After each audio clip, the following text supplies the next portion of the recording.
अस्सलाम वालेकुम जी। कैसे हैं आप सब? उम्मीद करती हूँ आप बिल्कुल ठीक ठाक होंगे और हल अल्हम्दुलिल्लाह हम भी बिल्कुल ठीक ठाक हैं।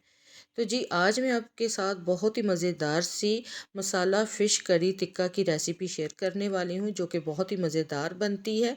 तो आप लोग इसको एक मर्तबा ज़रूर बना के देखिएगा कि इसका टेस्ट और जायका तो बहुत ही लाजवाब बनता है। ये ग्रेवी वाली फ़िश होती है लेकिन बहुत ही मज़े की होती है।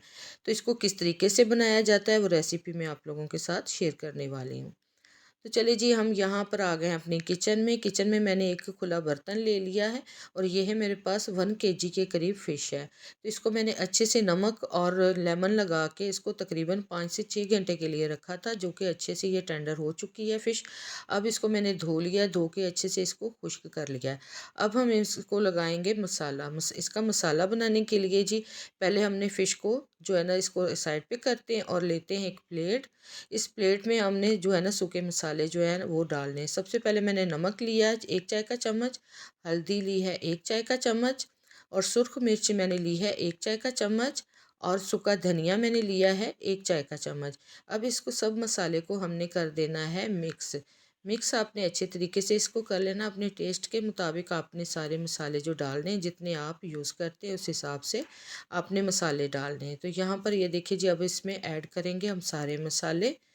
तो यहाँ पे फ़िश मैंने सबसे पहले जी फ़िश के ऊपर मैं डालूँगी लेमन, क्योंकि लेमन हमने पहले भी इसको डाला हुआ था। अब इसके ऊपर हमने एक लेमन और डाल देना है ताकि मसाले जो है ना इसमें इसके अंदर तक फ़िश के अंदर तक चला जाए। तो लेमन को अच्छे से मैंने निचोड़ लिया है। तो ये देखें जी माशाल्लाह से ये इस तरह से आपने लेमन को निचोड़ लेना है। जब तक मैं ये लेमन निचोड़ लेती हूँ आप जल्दी से जाएं मेरे चैनल को सब्सक्राइब करें और लाइक करके आएँ। तब तक के हम इसमें अब डाल देंगे, ये देखिए 1 चम्मच के करीब मेरे पास अजवाइन है। अजवाइन को मैं हथेली की मदद से अच्छे से रब करूँगी, रगड़ूँगी इसको। इससे क्या होता है कि इसका टेस्ट और इसकी खुशबू बहुत ही ज़बरदस्त हो जाती है और फ़िश पे लगाएं तो इस तरह से बहुत ही मज़े की खुशबू भी आती है। अब इसके ऊपर हम डाल देंगे ये सारा मसाला जो कि मैंने तैयार किया हुआ है। ये आप देख सकते हैं। यहाँ पर अगर आप चाहें तो ग्लव्स पहन के भी लगा सकते हैं, लेकिन मैं इसी तरह से इसको लगाऊंगी हाथों की मदद से।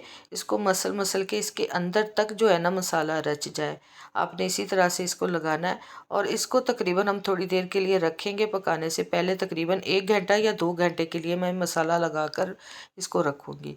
तो मसाला हाथ की मदद से इसके ऊपर जो है ना आपने अच्छे से लगा लेना है। तो ये देखिए जी माशाल्लाह से मसाला मैंने पूरी फ़िश को लगा लिया है, अच्छे से लगाया है ताकि ये इसमें जो मसाला सारा जो है ना लग जाए और अच्छे से जज्ब हो जाए। तो यहाँ पर मैं इसको तकरीबन 1 से 2 घंटे के लिए इसको ऐसे ही रखूँगी, फ्रिज के बगैर रख दूँगी, क्योंकि मौसम थोड़ा सा बेहतर है तो इसलिए मैं इसको फ्रिज में नहीं रखूँगी। आप अपने अगर फ्रिज में रखना है तो आप इसको फ्रिज में रख सकते हैं। तो यहाँ पर जी ये देखिए जी अब आ जाते हैं, मैं अपने लकड़ियों वाले चूल्हे पे अंगीठी पे बनाऊँगी इसको। तो यहाँ पर जी मेरे पास है ये एक पतीला, उसमें मैंने ऑयल डाल दिया है। ऑयल डालने के बाद अब करेंगे प्याज को फ्राई। तो ये थोड़ी सी डिफरेंट तरीके से मैं बना रही हूँ, क्योंकि जैसे जैसे आप चीज़ों को मुख्तलिफ तरीक़ों से बनाते हैं ना तो उसका टेस्ट में बहुत ज़्यादा फ़र्क आ जाता है।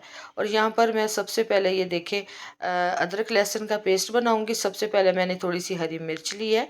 ये हरी मिर्च तकरीबन 8-10 अदद मेरे पास हरी मिर्च है और थोड़े से जवे मेरे पास लहसुन और अदरक मैंने काटा हुआ है, उसका मैं साथ साथ इसका पेस्ट बनाऊँगी बारीक सा। और तब तक जब तक ये हमारे प्याज ब्राउन होते हैं, साथ साथ मैं ये काम करती जा रही हूँ।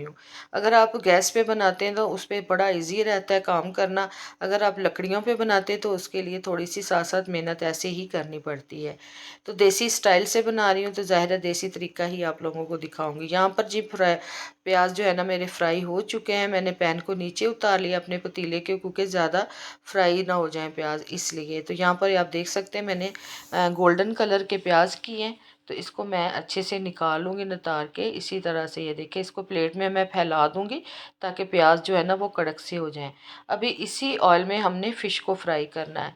तो यहाँ पर मैंने दोबारा से वही पतीला उसके ऊपर रखा है और थोड़े से इसमें प्याज रह चुके थे वो चम्मच की मदद से मैं निकाल रही हूँ। ये आप देख सकते हैं थोड़े से रह चुके थे।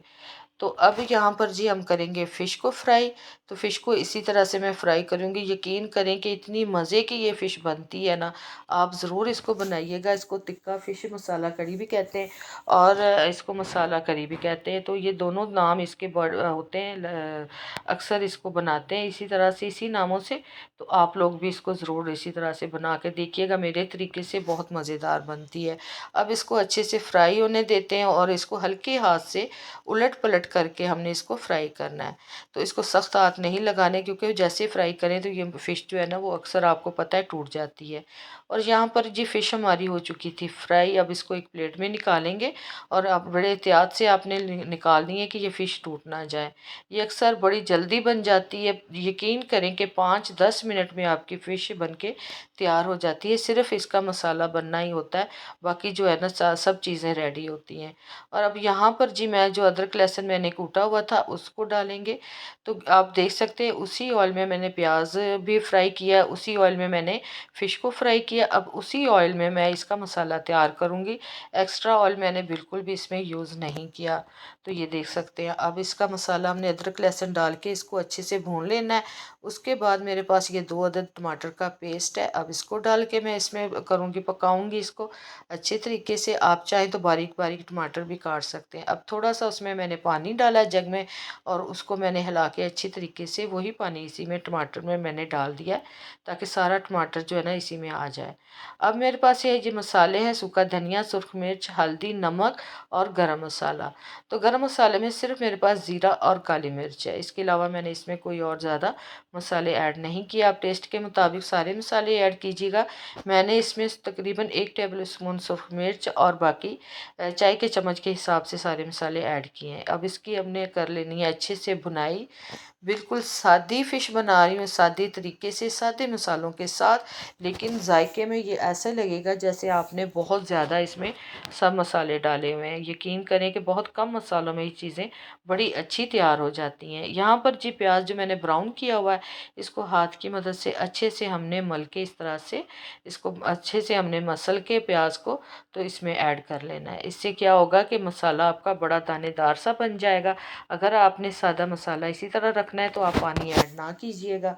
अगर आपने करी टाइप बनाना है तो थोड़ा सा इसमें आपने पानी भी ऐड कर लेना है। तो यहाँ पर जी ये बड़ा मज़े का दानेदार मसाला हमारा तैयार हो रहा है। इसकी आपने बस भुनाई में ज़्यादा टाइम लगता है, जैसे मैंने आपको बताया कि इसकी भुनाई में बस ज़्यादा टाइम मैं लगाती हूँ, बाकी फ़िश तो बड़ी जल्दी बन जाती है। अब यहाँ पर जी मैं डाल रही हूँ दही। दही मैंने तकरीबन आधे कप के बराबर मैं इसमें दही डालूँगी, क्योंकि मैंने टमाटर भी डाले हैं, इसमें लेमन भी गया है, तो इसमें बहुत ज़्यादा खट्टापन आ जाता है। इस वजह से जो है दही मैं बहुत कम डाल रही हूँ। और मसाला हमारा भुन चुका है। ये देखें आप माशाल्लाह से इसका कलर बहुत ही ज़बरदस्त आ रहा है और टेस्ट तो इसका है ही बहुत ज़बरदस्त। मसाला हमने भून भून लिया है। अब मैं इसमें पानी डालूँगी। पानी तकरीबन मैं 1.5 गिलास के करीब इसमें पानी डालूँगी, क्योंकि अगर आप वैसे ही इसको फ़िश में डाल देते मसाले में तो वो ये होता है कि फ़िश आपकी टूट जाएगी। तो पानी डाल के उसके बाद आप इसमें फ़िश डालें। तो यहाँ पर जी पानी मैंने डाल दिया है, 1.5 गिलास पानी है। तो उसमें अब डालेंगे फ़िश। फ़िश आपने बड़ी एहतियात से डालनी है। तो मैंने यहाँ पे चम्मच थोड़ा सा मुझसे लग गया था, तो आप देख सकते हैं थोड़ी सी फ़िश जो है ना वो टूट भी गई थी। बहरहाल फिर मैंने इसके बाद इसको बिल्कुल भी चम्मच नहीं लगाया था। इसको बगैर चम्मच लगाए ही मैंने जो है ना इसको बनाया था। और यकीन करें कि बड़ी ज़बरदस्त खिली खिली सी हमारी जो है ना फ़िश तैयार हुई थी। अब इसको हम क्या करेंगे, ढक के तकरीबन 5 से 10 मिनट के लिए हमने इसको इसी तरह से पकाना है। और आंच मेरी जो है ना इसके नीचे मैंने हल्की ही रखी, ज़्यादा तेज़ नहीं रखी, ताकि इसकी ग्रेवी जो है ना बहुत अच्छे से पक जाए। तो यहाँ पर ये देखिए जी ग्रेवी माशाल्लाह से अल्हम्दुलिल्लाह बहुत मज़े की बनी है। इसकी ग्रेवी तैयार हुई है, ये देखिए कितनी थिक बनी है। तो यहाँ पर जी हमारा सालन बिल्कुल रेडी हो चुका है। अब इसको नीचे उतार लेते हैं। तो बहुत ही माशाल्लाह सुभान अल्लाह, आप देख सकते हैं कि आंच मैंने कितनी रखी थी, इसी आंच पे मैंने इसको पकाया है। अब यहाँ पर जी हम दिखाती हूँ आपको इसका फाइनल लुक। तो ये देखिए जी माशाल्लाह से घी भी इतना ज़्यादा इसमें नहीं हुआ, ऊपर नहीं आया। जितना मैंने डाला इसकी पकाई में, जितना चाहिए इसको उतना ही इसके ऊपर ऑयल आया। अब इसके ऊपर मैं हरी मिर्च साबुत डालूँगी, आप चाहें तो काट के भी डाल सकते हैं। तो इसकी गार्निश कर लेते हैं हरी मिर्च और धनिए के साथ। इसके ऊपर ये देखिए धनिया डालूँगी। आपके पास कसूरी मेथी है तो आप थोड़ी सी वो भी डाल दीजिए, उससे बहुत ही अच्छी इसकी खुशबू भी आ जाती। तो जी यहाँ तक थी मेरी ये रेसिपी। अगर आपको मेरी ये रेसिपी पसंद आती है तो आप हमारे चैनल को सब्सक्राइब करें, वीडियो को लाइक करें, शेयर करें और बेल आइकन के बटन को लाजमन प्रेस करें ताकि हर नई वीडियो का नोटिफिकेशन बर वक्त आप तक पहुँच सके। मिलती हूँ अच्छी सी वीडियो के साथ, तब तक के लिए इजाज़त चाहूँगी। अल्लाह हाफिज़।